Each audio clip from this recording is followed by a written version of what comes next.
المعلم الأماني مثل بشير التميذ البركة على جميعنا من بملكوت السماوات رجلا ملك أراد أن يحاسب عبيده، فلما بدأ بمحاسبتهم حضر إليه واحد مديون ب10,000 وزنا لم يكن له ما يوفي.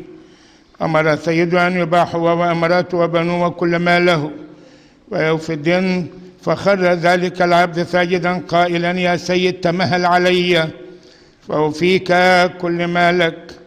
فتحنن سيد ذلك العبد وأطلقه وترك له الدين. وبعدما خرج ذلك العبد وجد عبدا من رفقاء له عليه 100 دينار، فأمسكه وأخذا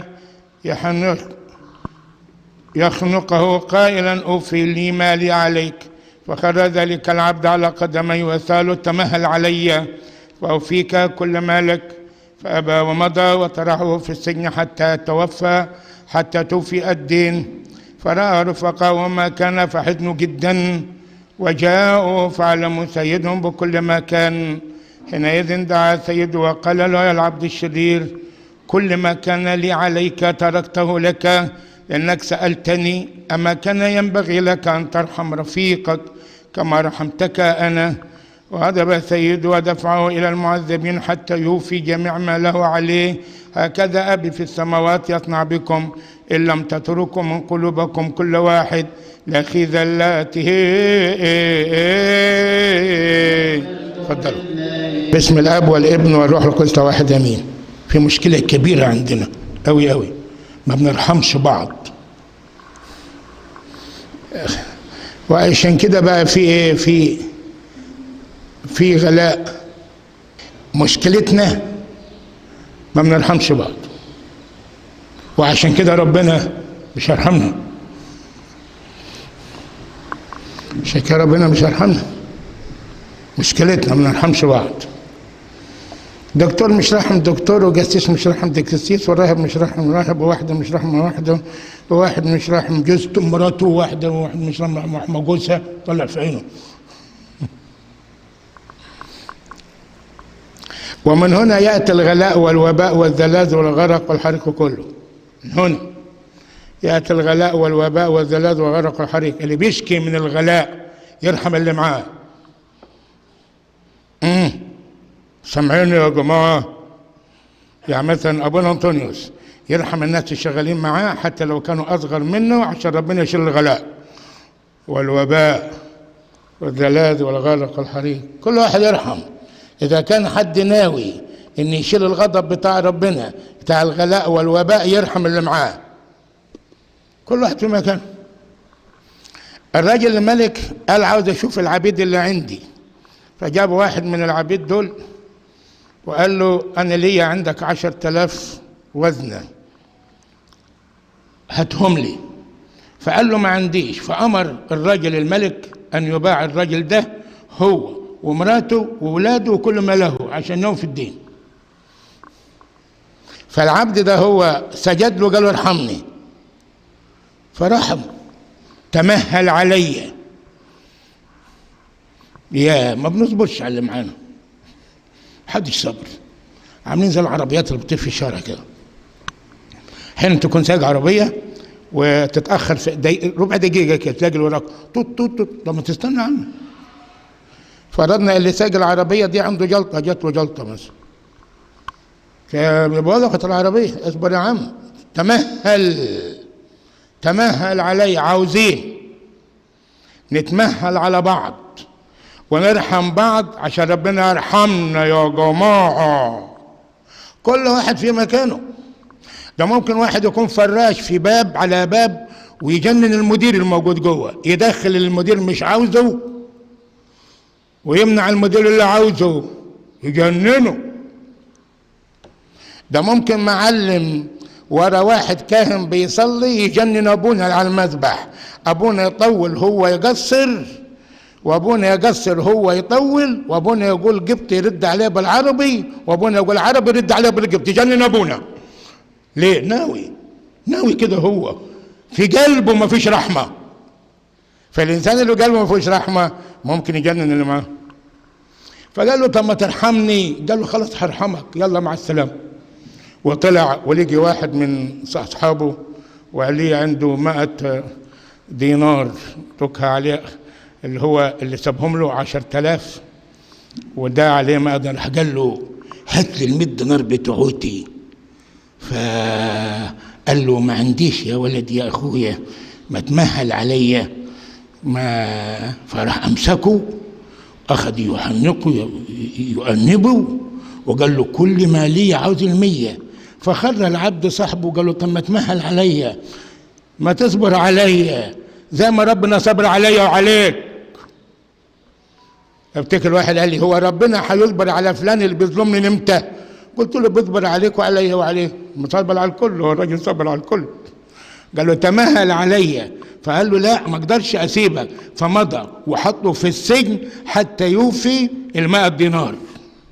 فالناس عيون الله، البشر عيون الله، الحكومة اللي بتحكم عيون الله، الناس الموجودين بتوعات ربنا، فعيون ربنا اللي هم البشر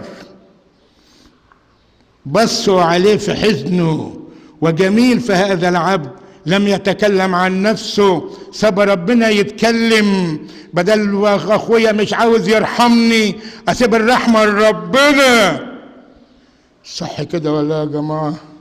يا ده هنطلع من غلاء ندخل في وباء، ومن وباء في غلاء وسيف الاعداء، ويدخلوا الكنايس ويموتوا الناس وكده لغايه ما نرحموا بعض. لما نرحموا بعض نروحوا نمسحوا باستيك الغلاء والوباء والزلازل والغرق والحريق والى اخره.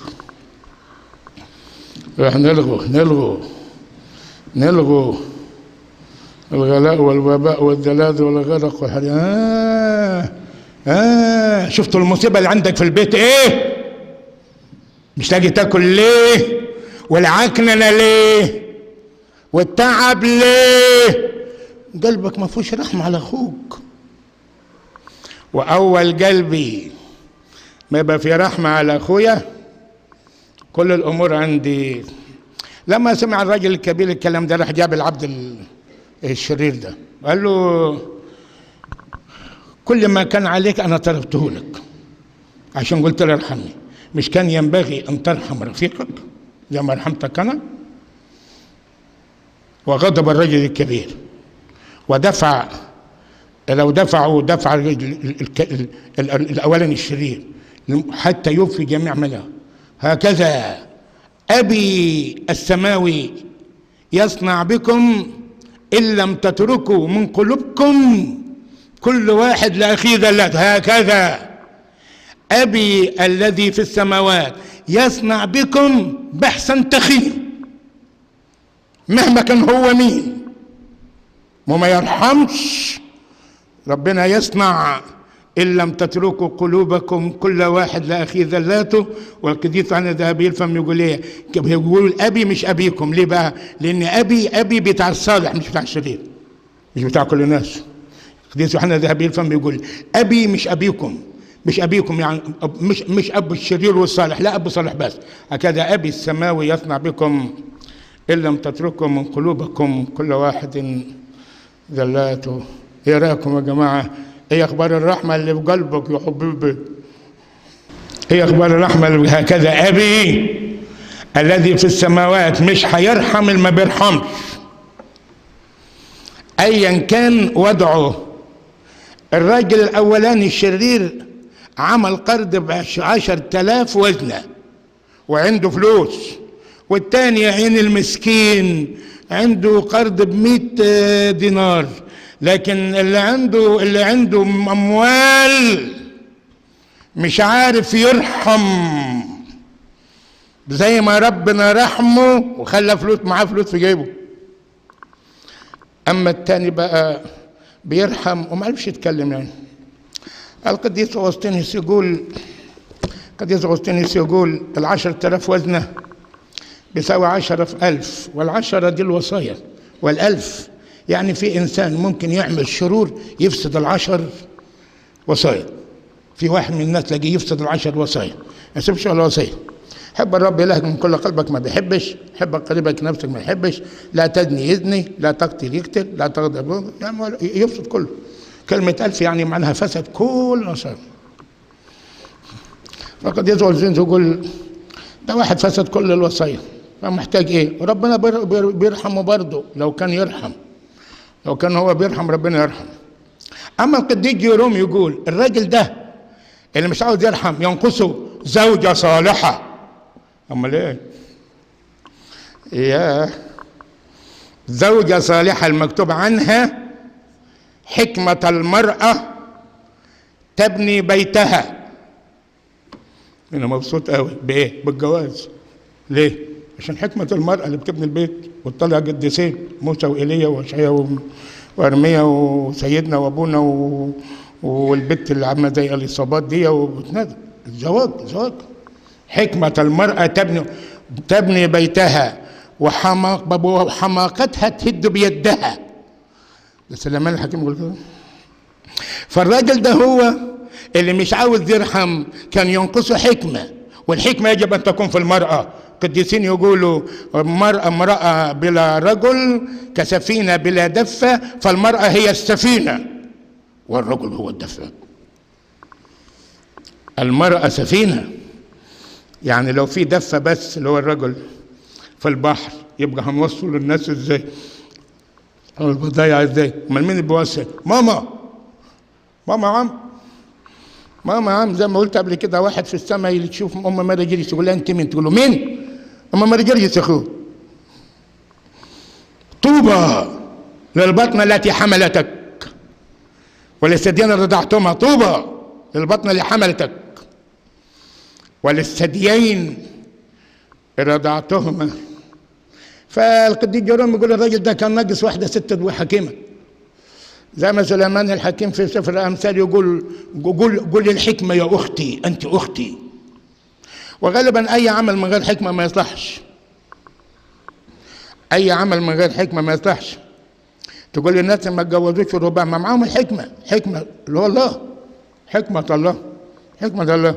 لكن الراجل ده القديس جيروم بيقول كان محتاج تكون ست معاه حكيمه تقول له حرام عليك، مش هو الراجل الكبير ساب لنا 10,000 وزنه تنتمسب له 100 وزنه، لكن وافقته انها امراه شريره كما وافقت ايزابيل اخاب. قالت له انت زعلان ليه من نبوت الاسرائيل؟ ولا يهمك منه. نعمل اجتماع ونقول نتجدف على شعب الله ونموتوه وخلاص وانتهي من الموضوع. خد المزرعه بتاعته والحقل بتاعه ولا يهمك منه. وجاء الي النبي يقول لإيزابيل الكلاب اللي لحست دم نابوت تلحس دمك. ست مش حكيمه، خليتي خليتي ايزابيل جوزك بيعمل كده في نابوت اسرائيل. فقديس جيروم يقول الراجل ده كان محتاج واحده تبقى حكيمه. يا طوبى للرجل مراته حكيمه، طوبى للرجل مراته حكيمه. يقول عنها الكتاب المقدس في العهد القديم غالبا في سفر التثنيه يقول رجلها معروف عند ابواب المدينه. ليه؟ سر هادي. اول ما تلاقوا الراجل يلبس شراب شكله والتاني شكله يبقى سبب مراته. أو ما تلاقوا راجل اللياقة بتاعته مش معدولة كويس كده يبقى مراته. امال مين يعني؟ أو ما تلاقوا راجل متوه كده يبقى مراته. محدش عليه يتوه غير مراته. يقول رجلها معروف عند باب المدينة تفعل رجلها خيرا لا شرا طول أيام حياتها. وفي النهاية يقول رجلها اللي يحتاج لغنيمة، مش ضروري غنيمة تاني، مش كفاية مراته. والمثل يقول يا ويل من كانت بلوته مرته. طبعا. فقديس جيروم يقول الراجل ده كان محتاج زوجة صالحة تبقى حكيمة عشان تقول له حرام اللي انت بتعمله. ولكن نضع في اذهاننا كما قال القديس العظيم الانبا انطونيوس اعمل حسابك كل يوم، قل ده اخر يوم ليا فلا تغضب احد. وعملنا ليه صلاة النوم؟ عشان كل واحد فينا في الليل في النوم يعني الموت الصغير يعني بننام بمزاجنا بس بنصحى من غير مزاجنا بربنا بقى. فاجي في الليل اقول انا زعلت مين عشان ارضيه؟ ما تقولونه في قلوبكم حتى لو قلت على واحد في قلبي اندموا عليه في مضاجعكم. ما تقولونه في قلوبكم اندموا عليه في مضاجعكم. من المجد الابدي امين.